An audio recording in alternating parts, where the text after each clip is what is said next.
ਇੱਕ ਝਲਕ ਜਾਵੇਖੀ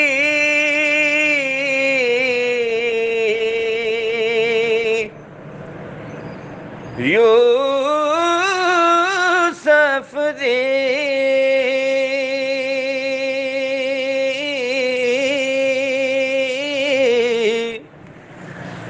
ਹੱਥ ਕੱਟ ਲਿਆ ਔਰਤਾਂ ਮਿਸਰ ਦੀਆਂ,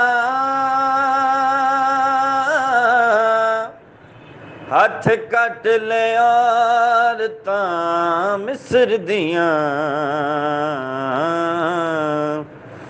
ਇੱਥੇ ਬਿਨ ਡਿਠਿਆਂ ਉਹਦੇ ਨਾਮ ਤੋਂ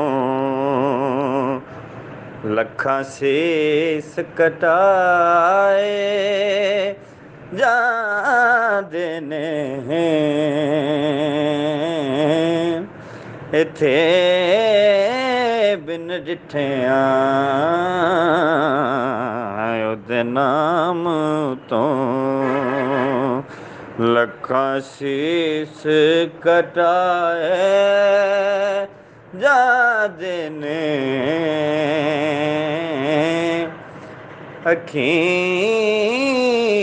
ਦੇ ਨੀਰ ਜੁਦਾਈ ਵਿੱਚ ਦਿਨ ਰਾਤ ਵਗਾਏ ਜਾਂਦੇ ਨੇ। ਖੁਸ਼ਬਖਤਾਂ ਨੂੰ ਮਹਿਬੂਬਾਂ ਦੇ ਦੀਦਾਰ ਕਰਾਏ ਜਾਂਦੇ ਨੇ, ਜਾਂਦੇ ਨੇ। ਅੱਖੀਆਂ ਦੇ ਨੀਰ ਜੁਦਾਈ ਵਿੱਚ